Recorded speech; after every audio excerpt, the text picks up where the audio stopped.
کراچی کبھی اس شہر کو روشنیوں کا شہر کہا جاتا تھا، لیکن پھر اچانک اس شہر میں ہر طرف اندھیرا چھا گیا۔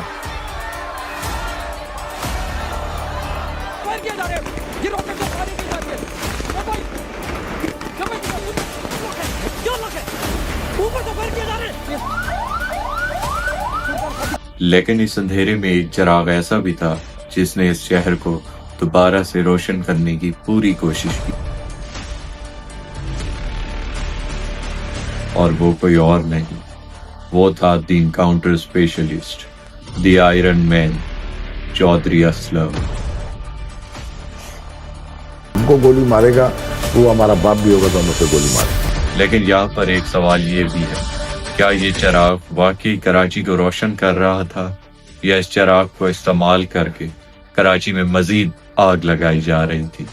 اس بات کا فیصلہ میں نہیں بلکہ آپ لوگ کریں گے اس ویڈیو کی اینڈ میں۔ چودھری اسلم سال 1963 میں مانسیرا کی تحصیل ڈھٹیال میں پیدا ہوئے۔ چودھری اسلم اصل میں چودھری نہیں تھے بلکہ ان کا پورا نام تھا محمد اسلم خان سواتی۔ 31 اکتوبر 1984 کو وہ سندھ پولیس میں ASI بھرتی ہوئے۔ 1992 میں جب کراچی کے حالات بہت زیادہ خراب تھے تو ان کو کراچی کے سب سے خطرناک تھانے گل بہار میں SHO تعینات کیا گیا، اور ان کو جو اصل شہرت ملی وہ بھی تھانہ گل بہار کے SHO کی حیثیت سے ملی۔ کراچی کے حالات اتنے خراب ہو چکے تھے کہ آئے دن یہاں پر بسوں کو جلانا، بندے مارنا یہ بہت عام سی بات بن چکی تھی، اور اس سب کو دیکھتے ہوئے کراچی میں ایک آپریشن لانچ کیا گیا، آپریشن کلین اپ۔ اس آپریشن کے لیے چودھری اسلم کو چنا گیا۔ یہ آپریشن کسی حد تک کامیاب تو رہا، لیکن اس آپریشن کے بارے میں بہت سے لوگوں کی رائے یہ تھی کہ اس میں صرف ایک مخصوص پارٹی کو نشانہ بنایا جا رہا ہے، اور وہیں پہ دوسری طرف چودھری اسلم کا یہ کہنا تھا کہ ان کا مقابلہ کسی مخصوص پارٹی سے نہیں بلکہ شر پسند عناصر اور ملک دشمن سے ہے۔ تو یہ آپ ذہن میں رکھیں، ہم نے کبھی متحدہ کے خلاف آپریشن ہی نہیں کیا، ہم نے تو کرمنلز کے خلاف آپریشن کیا تھا۔ لیکن متحدہ کلیم کرتی ہے کہ اس کے سب سے زیادہ لوگوں کو چودھری اسلم اور آپ جیسے دیگر افسران نے ہرٹ کیا۔ آپ پوچھ لیں اگر وہ بولتے ہیں تو، ہم نے تو کرمنلز کو کیا تھا، اس پہ ہم اسٹینڈ کرتے ہیں۔ اس آپریشن میں چودھری اسلم نے 100 سے زیادہ مقابلے کیے اور 100 سے زیادہ لوگوں کا انکاؤنٹر بھی کیا، اور اس کے بعد انہیں کراچی سمیت پورے میڈیا میں بھی بہت شہرت ملی۔ لیکن ان کا نام متنازع بھی تھا، کیونکہ لوگوں کا یہ کہنا تھا کہ یہ ہائر اتھارٹیز کے کہنے پر کسی کا بھی انکاؤنٹر کر سکتے ہیں، لیکن چودھری اسلم ان سب الزامات کو رد کرتے تھے اور کہتے تھے کہ وہ تب تک کسی کو گولی نہیں مارتے جب تک سامنے والا ان پر گولی نہ چلائے، لیکن اگر ان پر کوئی گولی چلائے گا تو ان کا جواب آپ خود سن لیں۔ نہیں، ہم کسی کا انکاؤنٹر نہیں کرتے، لیکن جو ہم کو گولی مارے گا تو وہ ہمارا باپ بھی ہوگا تو ہم اسے گولی ماریں گے، یہ سٹل رہا ہے۔ جو ہم پہ فائر کرے گا تو ہم کیا مر جائیں، فائر بھی نہ کریں آگے سے، جو ہمیں گولی مارے گا ہم اس کو ماریں گے، ہم کسی کو زبردستی انکاؤنٹر نہیں کرتے۔ ان کے کوئی ساتھی اور دوستوں کا یہ بھی کہنا تھا کہ چودھری اسلم بہادر ضرور تھے، لیکن وہ تفتیش کاری اور انتظامی امور پہ زیادہ مہارت نہیں رکھتے تھے۔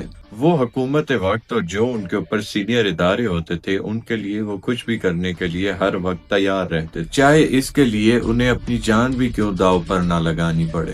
چودھری اسلم اس لیے بھی مشہور تھے کہ انہوں نے ایسے کیسز اپنے ہاتھ میں لیے اور ان کو انجام تک پہنچایا جو شاید کوئی بھی نہ لینا چاہے اور انجام تک نہ پہنچا سکے۔ سولت مرزا، رحمان ڈکیت، شعیب خان جیسے گینگسٹرز کو انہوں نے پکڑا، نہ صرف پکڑا بلکہ ان کو اپنے انجام تک بھی پہنچا۔ 10 دسمبر 1998 کو سولت مرزا پاکستان آتا ہے۔ DSP انور زیب کے پاس سولت مرزا کی انفارمیشن آتی ہے، لیکن چودھری اسلم اس وقت تھانہ گل بہار کے SHO تھے۔ چودھری اسلم نے ایک گارڈ اور ایک ڈرائیور کے ساتھ جا کر سولت مرزا کو ایئرپورٹ سے اریسٹ کر لیا، جس پر DSP انور زیب کچھ ناراض بھی تھے کہ میری دی ہوئی انفارمیشن پر چودھری اسلم نے کارروائی کی اور سولت مرزا کی گرفتاری کا سارا کریڈٹ خود لے لیا۔ اس کے بعد چودھری اسلم کو رحمان ڈکیت اور شعیب خان کے خلاف کارروائی کرنے کا حکم دیا گیا۔ شعیب خان کا تعلق تو انڈیا کے سب سے بڑے ڈان داؤد ابراہیم سے جا ملتا تھا۔ گرفتاری کے 3 ہفتے بعد ہی شعیب خان کو جیل میں ہارٹ اٹیک ہوا اور اس کی ہاسپٹل لے جاتے ہوئے ہی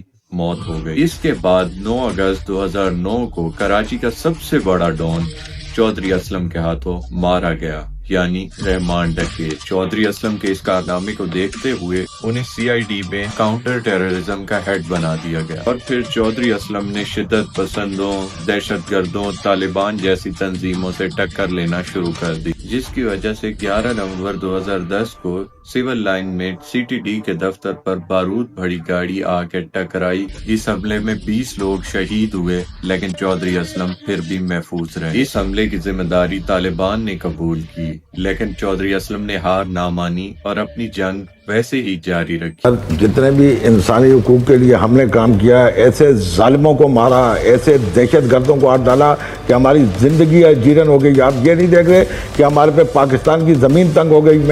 آپ مجھے اس سے پوچھ کے دکھا دیں کہ میرا گھر ہے، میں آپ کو کیا، میں کسی اور کو بھی نہیں بتاؤں گا، میں اپنے کسی قریبی آدمی کو نہیں بتاؤں گا، میں کسی محفل میں نہیں جا سکتا، میں کسی شادی میں نہیں جا سکتا، میں کسی جنازے میں نہیں جا سکتا۔ تو ہم نے تو یہ سب پاکستان کے لیے کیا، اور ان ظالموں لوگوں کے لیے کیا جن کے خلاف اگر باپ کے سامنے اس کے بیٹے کو مارا ہے تو وہ اس کے خلاف بیان نہیں دے سکتا۔ اس آدمی کے ساتھ ہم نے انکاؤنٹر کیا، اس آدمی کو ہم نے گرفتار کیا، ان آدمیوں کو ہم نے سلاخوں کے پیچھے ڈالا۔ پھر 19 ستمبر 2011 کو چودھری اسلم کے گھر پر حملہ ہوتا ہے۔ ایک ٹرک میں 500 کلو بارود بھر کے چودھری اسلم کے گھر کے سامنے بلاسٹ کر دیا گیا۔ گھر تو تباہ ہو جاتا ہے، لیکن خوش قسمتی سے چودھری اسلم اور ان کے بچے محفوظ رہے، لیکن حملے کے نتیجے میں 6 گارڈ سمیت 2 افراد شہید ہو گئے۔ اس حملے کی ذمہ داری نہ صرف طالبان نے قبول کی، بلکہ ساتھ میں دھمکی بھی دے ڈالی کہ اس طرح کے اور بھی حملے چودھری اسلم اور پولیس کے اوپر ہونے ہیں، اور یہ سب ان ریڈز کا نتیجہ ہے جو چودھری اسلم نے ان کے ٹھکانوں پر کی اور ان کے لوگوں کو گرفتار کیا۔ انہوں نے شیر کے منہ میں ہاتھ ڈالا ہے، ان کی نسلیں بھی یاد رکھیں گی کہ ان کو کون ملا ہے۔ آپ کو انشاءاللہ 24 گھنٹے کے اندر ان کی میں نسلوں کو ختم کر دوں گا۔ ادھر 2009 میں رحمان ڈکیت کے مارے جانے کے بعد عزیر بلوچ نے لیاری کی سیٹ سنبھال لی تھی، اور لیاری میں جرائم شدید بڑھ چکے تھے۔ چودھری اسلم لیاری ٹاسک فورس کے سربراہ تھے، اور اس لیے چودھری اسلم کو لیاری آپریشن کے لیے بھیجا گیا۔ یہ راکٹ فائر کیے جا رہے ہیں، یہ راکٹ سے فائرنگ کی جاتی ہے، اوپر سے فائرنگ کیا لوگ ہے، اوپر سے فائر کیے جا رہے ہیں، اور پولیس میں اور ایمبولینس کو بھی بھگا۔ لیکن لیاری میں نہ صرف بڑے بڑے فائٹرز موجود تھے، بلکہ ان کے پاس ایڈوانس ویپنز بھی موجود تھے، جس کی وجہ سے ان کا مقابلہ کرنا بڑا مشکل تھا۔ اس لیے ان سے لڑنا بہت مشکل تھا، اس لیے لیاری آپریشن میں 8 دن لگ گئے۔ پھر آتا ہے 9 جنوری 2014۔ چودھری اسلم نے کراچی کے علاقے منگو پیر میں کارروائی کی، اور اس کے بعد میڈیا سے پریس کانفرنس بھی کی، لیکن کون جانتا تھا کہ یہ چودھری اسلم کی آخری پریس کانفرنس ہونے والی ہے۔ چودھری اسلم کو بہت سارے تھریٹس ملنے کی وجہ سے وہ اکثر بم پروف گاڑی میں سفر کیا کرتے، لیکن بدقسمتی سے چودھری اسلم کی گاڑی اس دن مینٹیننس کے لیے گئی ہوئی تھی، اور وہ ایک عام گاڑی میں سفر کر رہے تھے۔ شام کے 4 بجے چودھری اسلم کی گاڑی جو ہی لیاری ایکسپریس وے سے گزرتی ہے، ان کی گاڑی سے ایک بارود بھری گاڑی آ کے ٹکراتی ہے، اور زوردار دھماکہ ہوتا ہے۔ اچانک سے دھماکہ ہوا، گاڑی کے برق سے برق، اور اس حملے میں چودھری اسلم شہید ہو جاتے ہیں، اور اس حملے کی ذمہ داری طالبان کے ترجمان اپنے سر لیتے ہیں۔ آج آپ کو چودھری اسلم پر تنقید کرنے والے بھی بہت ملیں گے، لیکن میری رائے یہ ہے کہ چودھری اسلم ایک بہت بہادر اور ایک بہت بڑے پولیس آفیسر تھے۔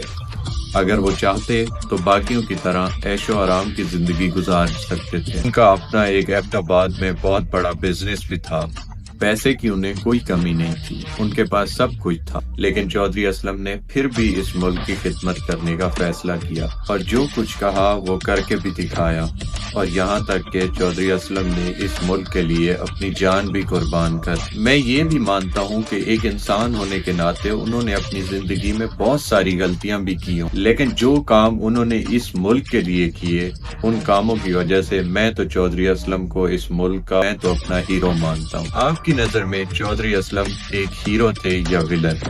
کامنٹس میں اپنی رائے ضرور بتائیں۔